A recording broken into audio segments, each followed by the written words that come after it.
শুভ সকাল বন্ধুরা, আশা করি সকলে ভালো আছেন। আমিও মোটামুটি আছি।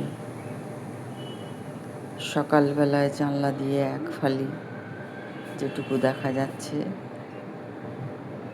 এখন তো মাঝে মাঝেই বৃষ্টি হচ্ছে, তাই নিজেটা একটু ভিজে ভিজে আছে।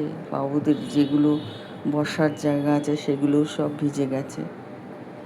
একটু বৃষ্টিটা থামাতে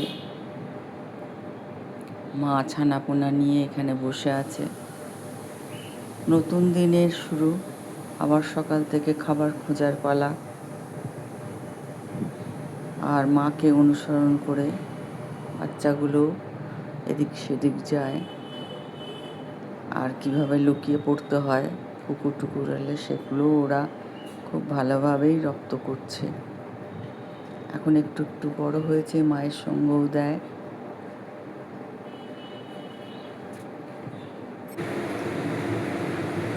এই যে একটা ছোট্ট পেয়ারা দেখছি, এর বিষয়ে আমি পরে বলবো, সব থেকে শেষে বলবো।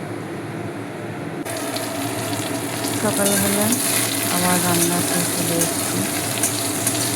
কাঁকরোল আর উচ্ছে ভাজা একটু করলাম, চাপা দিয়ে করেছি।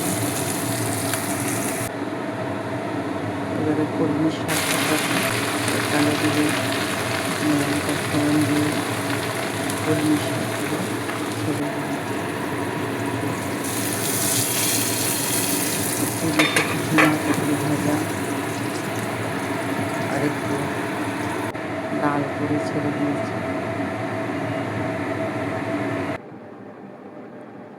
এটা হচ্ছে আমার স্টুডেন্টরা মন দিয়ে পড়াশোনা করছে, তার একটুখানি দৃশ্য দেখালাম। এবার শেষে যেটা বলছি, যেই পেয়ারাটা একটা বাচ্চা ছেলে স্কুলে আমার জন্য এনেছে, সে কিছুতেই কারুকে কোনো বন্ধুকে দেবে না, জোর করে দিয়েছে। আর এইগুলো একটা যতই ছোট হোক আর যেরকমভাবেই হোক নিয়ে এসছে, তার একটা আলাদা মর্যাদা থাকে বা একটা আলাদা ভালোবাসা থাকে। তাই এটাকে কেটে আপনাদের সামনে দেখালাম। ওকে বারবার বলেছি আমি বাড়ি গিয়ে খাবো, নিশ্চয়ই খাবো, কোনো চিন্তা নেই তোর, তবে এখানে নোংরা তো, বাড়ি গিয়ে ধুয়ে তারপরে আমি খাবো। আমার হাতও নোংরা, সব কিছুই নোংরা আছে, তা আমি এখানে ক্লাসে খাবো না।